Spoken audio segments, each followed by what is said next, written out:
How in the world is it almost August? Yep, we're halfway through 2024, which means this is the perfect time to look back at those goals and resolutions, whatever you like to call them, that we set in the beginning of the year. And no, don't click out yet. Please hear me out. We're not here to shame ourselves. We're not here to guilt trip ourselves about what we have or haven't done. Life gets hectic, life gets complicated, and things happen, okay? But we're just here to review our progress and make any necessary adjustments, I promise. If we haven't met yet, my name is Isabel, and on this channel, we talk all about embracing your weird in order to build a better and happier brand, business, and life. And doing a mid-year review is awesome because we get to see what we've accomplished, what we've been working on, what's been working and what hasn't, and where we need to recommit, and also what we need to let go of. But the best part is that we get to celebrate what we've accomplished so far, and that gives us a renewed motivation, right? Today, I'm doing my mid-year review, and I'm taking you along for the process. So let's go. Before we get started, I do want to let you know that I set my goals using the good, better, best formula, which means that most, if not all of my goals tend to have these 3 levels. So for example, if I have the goal of reading 3 books in French this year, my good goal would be to read 1 book in French. My better goal would be to read 2 books in French, and my best goal would be to read all 3. This allows me to celebrate my progress. It's a different way of looking at milestones, as well as the overall big goal. It keeps me motivated, it keeps me moving forward, and my brain really likes it because it allows me to set, this is my real goal, the middle one, the better one. My good goal is like what I actually think I can hit, so I'm actively working towards it. And then my best goal is usually something where I'm like, this would be insane if I hit it.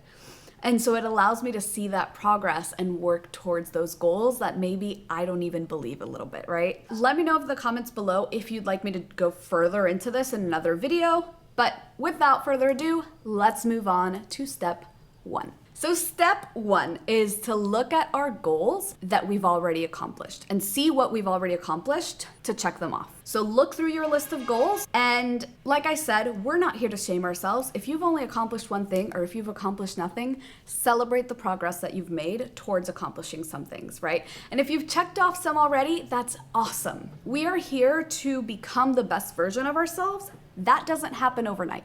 And shaming yourself isn't gonna make it happen faster. Looking through my goals, some of the things that I've accomplished this year include I hit my travel goals. I wanted to do at least 1 international vacation, 1 national inside of Peru vacation, and at least 1 beach vacation. I've actually done 3 international trips this year. I've done 3 beach vacations, and I did 1 national trip this year as well. So awesome. Great. So yay, that is actually a best goal that I've hit, right? Because the good goal was to do 1 of those 3, better was to do 2 of those 3, and best was to do 3 of those 3. I also hit my money mindset reading goal, which was to read at least 3 books on money mindset this year. Already done that. Best.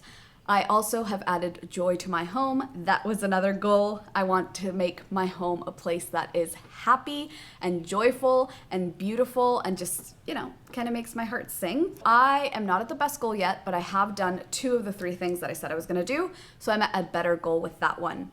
I've sent out regular newsletters to my list. Now, I can't check off the best goal of that yet because that is a full yearly goal of sending out this many emails in a year, but I have done it so far, so I am on track. And for reading physical books that I already own, because I tend to buy more books than I read, what can I say? 2 different hobbies.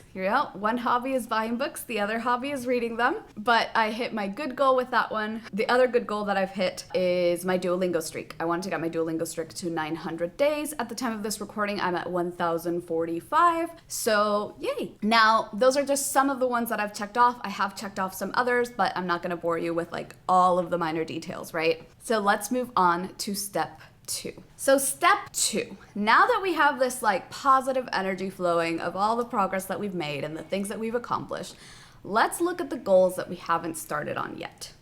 For each goal, I ask myself, first off, is this still relevant? If it's not, we select it as not relevant and we get rid of that goal. Here's the thing. Sometimes when we start the year, we have good intentions or we have ideas of what we want this year to look like. And as the year moves forward, our focuses change, our priorities change, and that's okay. If the goal is not relevant, don't shame yourself by keeping it on your goal list and reminding yourself that you said you were going to do this and you didn't. If your priorities truly changed, get rid of the goal, right? So if no, we cross it off the list. If it is still relevant, then we need to ask, do I need to tweak this goal based on the 6-month timeline? So when we set our goals at the beginning of the year, we're like, we have 12 months, that's so much time, and we are really ambitious. And then we try to cram that same original 12-month goal into like 6 months or 3 months or 1 month just to try to hit it. But that's not human. We're not robots that can just like accelerate our time and do it faster. So what we need to do is ask ourselves if we need to tweak it based on the 6 months that we have left. If we do, then tweak the goal. If we don't, then we are going to ask, am I resisting starting for some reason? If the answer is yes, we're going to journal on why that is. And by journal, yes, you can write it down, or you can just ask yourself and think through it. Why am I resisting starting on this goal? Now, this can be a myriad of reasons. It could be something that you're scared of. It could come from decision overload, like when you have a big goal or a big project, like clean out the garage. Yes, that is an outcome, but where do you start and what do you do first and how do you get started? That can cause some decision fatigue and decision overload. And so we never get started, right? And for that kind of thing, we need to break it down. If it's something about we're fearing this goal or it's like it's triggering our limiting beliefs, then we need to do some mindset work. So whatever it is that's stopping you from getting started, work on fixing that so that you can get started on the goal. If you're not resisting starting, then what we want to do is pick 2 of these goals to move forward with in the next month. The other way you can look at this, if you prefer a quarterly focus, is pick 3 to 6 of these goals to move forward on in the next month. Now, this is going to be different for everyone. Some people like having a quarterly focus. Some people like having a monthly focus. Some people set a gazillion goals. That is me. Some people like setting just like 3 to 5 goals for the year. So depending on that, you might, only choose 1 goal for the quarter. In my case, it's always pick 3 to 6 goals for the quarter to try to narrow it down because I set a ton of goals. So for example, looking over my goals, I saw that I had a goal to grow my TikTok account, which isn't relevant anymore this year because I am focusing, my priorities shifted a little bit and I'm focusing on this YouTube channel and my email newsletter. And so growing a TikTok account as well is not the focus. If it happens as like a combination of these 2 things having an impact on this, that's great. But I'm not actively working towards that. So it's not relevant anymore. And any goals related to how many TikTok videos I wanted to put out, et cetera, have been put on the not relevant and crossed off the list. I also looked at one of my goals of reading in French. I haven't started it and I am resisting it. And I realized that I'm resisting it because last year I read The Little Prince in French. And I know that it's a fairly easy book to read in French. I had already read it in another language. And I'm kind of resisting the books that I have because I don't know what they're about and I'm kind of scared that I won't understand them because I'm just learning French, right? And so what I did was look at one of the books that I bought. I picked the shortest one, realized that it only had 113 pages and said, okay, cool. So if I do like a French reading challenge with myself for like 10 days, that's about 10 pages a day. I think I can do that because 10 pages a day doesn't sound intimidating or as intimidating as read a book in French. Even though it's the same thing, it doesn't sound as intimidating. And reframing that in my mind is going to help me get that book read. And that takes us to step number 3. Look at the goals that you've started but haven't completed yet. And we're going to ask ourselves, are there any that simply aren't relevant anymore? Same question. You might have started working on a goal, your priorities shifted, you stopped making progress towards it, it's not relevant, cross it off. If it is relevant though, then you want to ask, are there any quick wins here? And what do I mean by a quick win? A quick win is a goal that you're really close to hitting, but you just haven't made it yet. So let's say with that reading in French goal, I started reading that book and I read like 90 pages out of the 100 pages, right? I'm really close to hitting that goal, but I just stopped for some reason. So looking at those quick wins helps me plan, oh, over the next month, let me try to cross these off the list. Okay, let me try to hit these goals.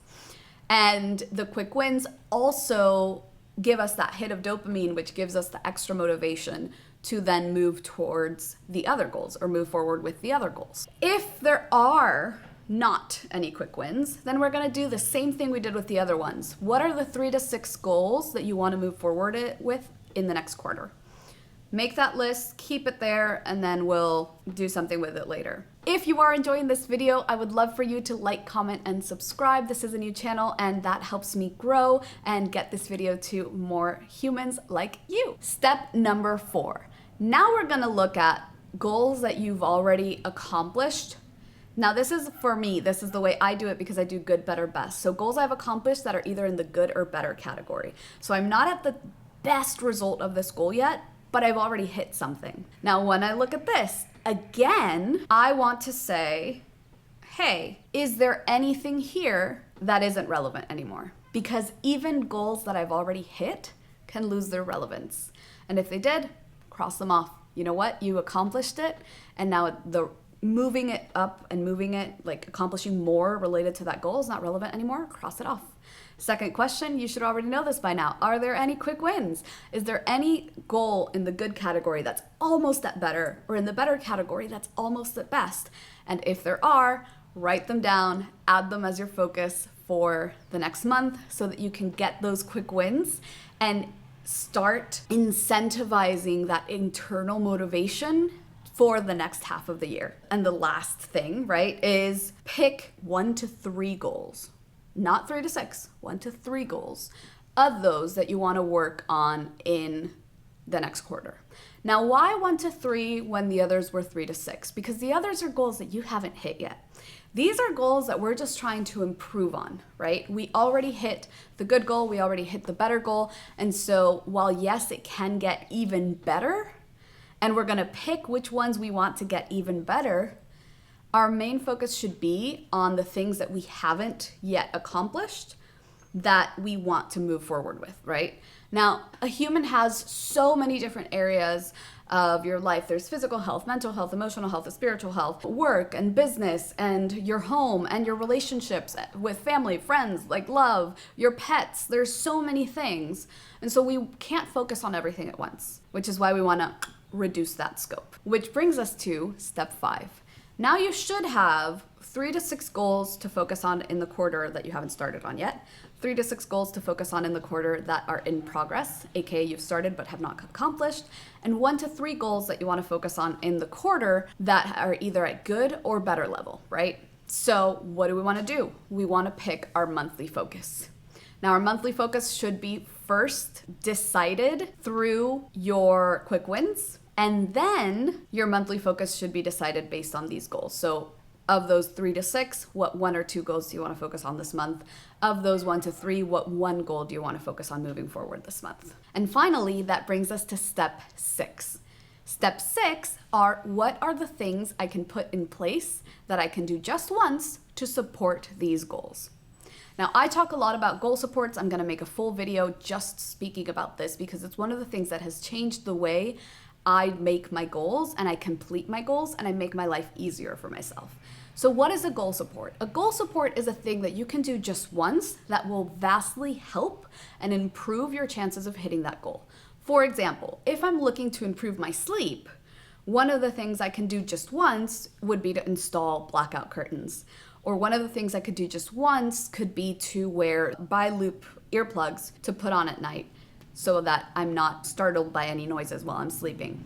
Now that is a one-time thing that can really help your goal. So for example, one of the things I've been doing for multiple years now has been to set an alarm 10 minutes before the time I'm supposed to be in bed. And so when that alarm goes off, I know I have 10 minutes to do a couple of wrap-up things before I'm supposed to be in bed and ready to sleep.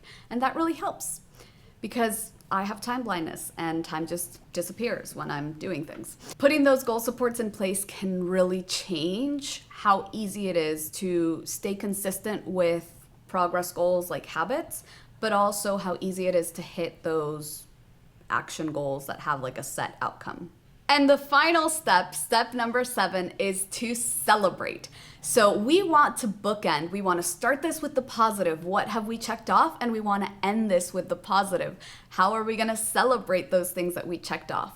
With my goals, I always set rewards for hitting them. And so what I'm going to do in my last step of my mid-year review is look at those rewards for the goals that I hit and write them down in a list so I can get at least a couple done this week. Some of the things that I am doing hopefully this week, I'm gonna go buy something from my wish list. That's one of my rewards for one of my goals. I'm gonna go buy myself a coffee, and I'm gonna go buy myself a croissant because I was trying to hit a certain level in Duolingo, a certain streak number, and I did. Remember to celebrate, remember to be kind to yourself, and there you have it. That is my mid-year review, my plan for next month. Join me next week as I revamp my morning routine, and the week after that as I revamp my night routine because they've gotten a little bit out of hand. I hope you have a wonderful, weird, and whimsical day. And if you're having a little bit of trouble staying consistent with some of your habits and routines, I really suggest my video, How to Keep Consistent with Your Routines. And yeah, bye.